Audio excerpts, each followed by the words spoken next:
நெய் செஞ்சதில் ஒரு பங்கு நெய்க்கு எவ்வளோ மருத்துவ குணம் இருக்குதோ அந்த நெய்யை முறையாக சேமித்து 3 வருஷம் வச்சுருந்தோம் அப்படின்னா 3 வருஷத்துக்கு அப்புறம் அந்த நெய்யினுடைய மருத்துவ குணம் 3 மடங்கு அதிகமாகும். கண்ணுக்குட்டிக்கு கொடுக்காம எடுக்கிற பால் இல்லை பால் சார்ந்த பொருள்கள் எல்லாமே எதிர்மறையான ஆற்றலோடு தான் இருக்கும் அப்படின்னு சொல்லி அவங்க பதிவு பண்ணியிருக்கிறாங்க. நெய்யையும் தேனையும் சம பங்கு சேர்த்து நம்ம சாப்பிடக்கூடாது. அப்படி சாப்பிட்றப்போ அது நச்சா மாறுறதுக்கு அதிகப்படியான வாய்ப்பு இருக்குது. அதனால் அதை தவிர்க்கணும். டைம்ஸ் ஆஃப் இந்தியா சமயம் தமிழ் நேயர்களுக்கு வணக்கம். நான் நல்லசொரு ராஜமுருகன். பொதுவாக நம்ம வீட்டில் பயன்படுத்தக்கூடிய ஒரு பொருள் அதை சாப்பிட்டோம்னா நம்ம உடம்பு போட்டுரும், இல்லைன்னா கொழுப்புக்கு சேர்ந்துரும் அப்படிங்கிற ஒரு தவறான புரிதல் இருக்குது. அந்த பொருள் என்னென்னா நெய். உண்மையாக நெய் அந்த மாதிரியான பொருள் கிடையாது. மிக அதிகமான மருத்துவ குணம் இருக்கிற உடம்புக்கு குளிர்ச்சி கொடுக்கக்கூடிய ஒரு நல்ல பொருள். நம்ம நெய் பயன்படுத்துறதுக்கு முன்னாடி கொழுப்பு அப்படின்னு பயன்படுத்தணும்னு பார்த்தோம்னா வேட்டையாடி கிடைச்ச மாமிசத்தை சுட்டு சாப்பிட்றப்போ அந்த மாமிசத்தில் இருக்கிற கொழுப்பு தான் நம்ம உடம்புக்கு கொழுப்பாக கிடைச்சது, இல்லை பருப்புலேருந்து வர கொழுப்பு கிடைச்சது. நேரடியான கொழுப்பு அப்படின்னு பார்த்தோம்னா இந்த நெய்யிலேருந்து கிடைக்கிறது அடுத்தது வந்தது. இந்த நெய்க்கு அப்புறம் தான் எண்ணெய் மாதிரியான பொருட்கள் எல்லாமே நம்ம தயாரிக்க ஆரம்பித்தோம்.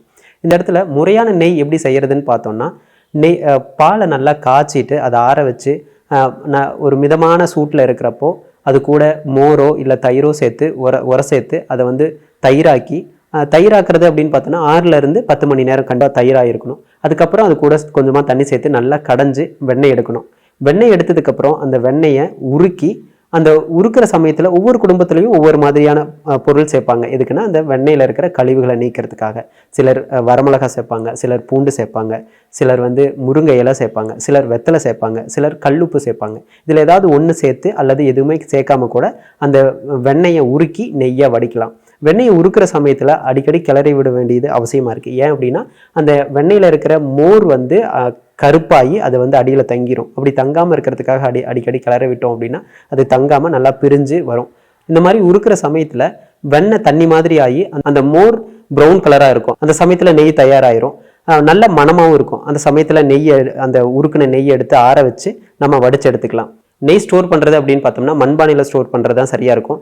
மண்பானையும் இறுக்கமான மூடி போட்டு மூடாமல் மேலே துணி கட்டுறது தான் மிக சரியான முறையாக இருக்கும். மற்ற முறைகள் எல்லாமே நெய்யினுடைய ஆற்றலை மாத்திரதா இருக்கும், நெய்யினுடைய மருத்துவ குணம் மாத்திரதா இருக்கும். ஏன் அப்படின்னா நெய் ஒரு உயிர் பொருள்.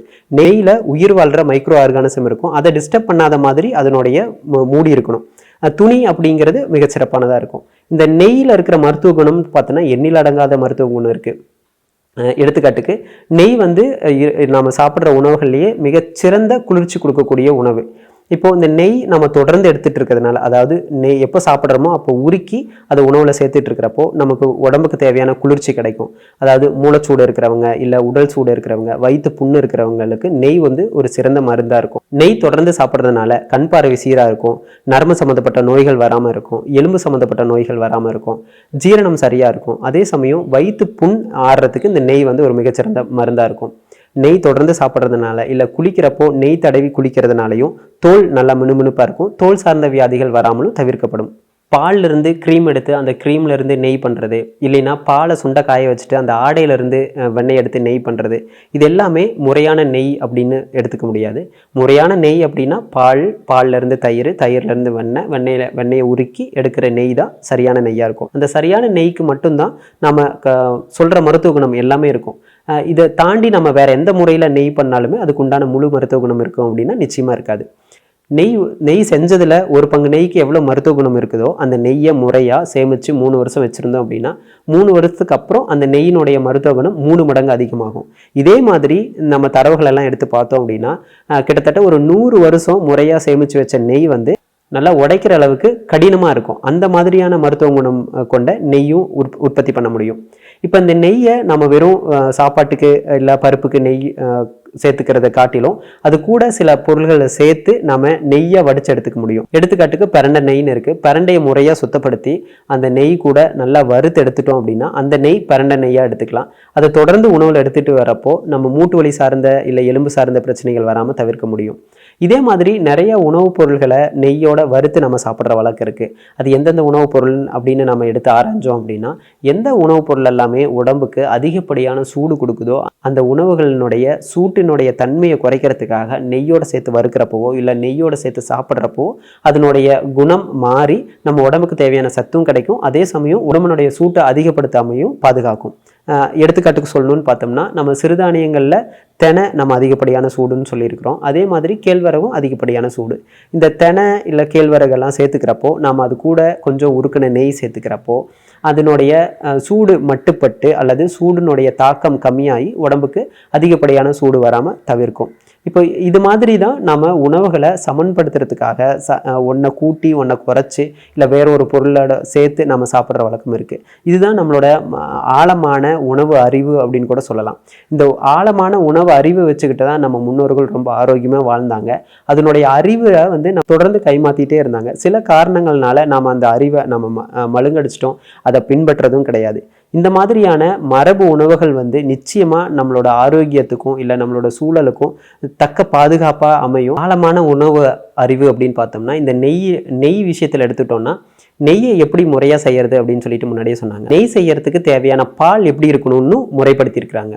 அந்த பால் எடுக்கிற பசுமாடு எந்த மாதிரியான வகையான மாடு, அது கருப்பாக இருக்கா இல்லை வெள்ளையாக இருக்கா இல்லை செவலையாக இருக்கா, அந்த மாதிரி அது எந்த வகையான புல்லை சாப்பிடுது, எந்த வகையான தண்ணி குடிக்குது, இதெல்லாம் பொறுத்து அந்த நெய்யினுடைய குணம் அமையும்னு சொல்லியிருக்கிறாங்க. நம்ம பால் எடுக்கிறப்போ நிச்சயமாக அந்த கண்ணுக்குட்டிக்கு பாலை கொடுத்துட்டு தான் நம்ம அந்த பால் எடுக்கணும். அந்த பால்லேருந்து செஞ்ச தயிர், அதிலிருந்து செஞ்ச வெண்ணெய், அதிலிருந்து செஞ்ச நெய்க்கு தான் முழு பலனும் இருக்கும். ஒருவேளை கண்ணுக்குட்டிக்கே கொடுக்காம நம்ம பால் எடுத்து அந்த பால்லேருந்து நெய் செய்கிறோம் அப்படின்னா அந்த நெய்க்கு துர்குணம் இருக்குது அப்படின்னு சொல்லி பதிவு பண்ணியிருக்கிறாங்க. துர்குணம் அப்படிங்கிறது எதிர்மறையான ஆற்றல் இருக்கும். இப்போது சாதாரணமாக நாம் எடுத்துக்கிட்டோம்னா எல்லா பாலுமே அந்த மாதிரி தான் வருதா அப்படின்னா கிடையாது. அந்த மாதிரி கண்ணுக்குட்டிக்கு கொடுக்காம எடுக்கிற பால் இல்லை பால் சார்ந்த பொருள்கள் எல்லாமே எதிர்மறையான ஆற்றலோட தான் இருக்கும் அப்படின்னு சொல்லி அவங்க பதிவு பண்ணியிருக்கிறாங்க. அதனால எந்த மாதிரியான குணம் நமக்கு தேவை, எந்த மாதிரியான குணம் இருக்கிற நெய் தேவை அப்படின்னு முடிவு பண்ணிட்டு அந்த மாதிரியான குணம் இருக்கிற மாட்டுல இருந்து பால் எடுக்கிறது தான் சிறப்பானதாக இருக்கும். இப்படி ஒவ்வொரு விஷயத்திலையும் ரொம்ப ஆழமாக நுணுக்கமாக நம்மளோட உணவை வடிவமைச்சு அதை நமக்கு ஏற்ற மாதிரியான ஒரு உணவுப் பொருளாக மாற்றி அதில் இருக்கிற நஞ்சுகளை நீக்கிறதுக்கான முறைகளும் நம்ம முன்னோர்கள் நமக்காக சொல்லி வச்சுட்டு போயிருக்கிறாங்க. அதுதான் மரபு உணவு அறிவினுடைய ஆழம். இது போல் முறையாக செஞ்ச நெய்யை நம்ம தொடர்ந்து உணவில் எடுத்துக்கிட்டு வர்றது அவசியம். எப்படி எடுத்துக்கலாம் அப்படின்னு பார்த்தோம்னா நிச்சயமாக எப்போ நெய் எடுத்துக்கிறோமோ அப்போ உருக்கி பயன்படுத்துறது தான் சிறப்பாக இருக்கும். ஒருவேளை நம்ம உணவு சோத்தோடு சேர்த்து சாப்பிட்றோம் அப்படின்னா உருக்கி சோறு, நெய், கொஞ்சம் உப்பு இல்லைன்னா அது கூட மிளகுத்தூள் அந்த மாதிரி சேர்த்துக்கலாம். உடம்பு சூடு அதிகமாக இருக்கிறவங்க மிளகு தவிர்த்திடலாம். இல்லை வேறு ஏதாவது உணவு கூட நம்ம 3 நேரமும் எடுத்துக்கிறதுனாலும் நிச்சயமாக எடுத்துக்கலாம். எந்த வயசுலேருந்து எடுத்துக்கலான்னு பார்த்தோம்னா 1 வயசுலேருந்து எந்த வயசு இருக்கிறவங்களும் நம்ம நெய் தொடர்ந்து எடுத்துக்கலாம். அது முறையாக செஞ்ச நெய்யாக இருக்கணும். இல்லை முறையற்ற செஞ்ச நெய் இருந்துச்சு அப்படின்னா அது நிச்சயமாக பக்க விளைவு ஏற்படுத்தலாம். இல்லை அதில் கெட்ட கொழுப்பு கூடி இருக்கலாம். குழந்தையிலேருந்து நெய் தொடர்ந்து எடுத்துக்கிறப்போ அவங்களோட உடல் வளர்ச்சி, மன வளர்ச்சி, ஞாபகத்திறன் அதிகப்படும்.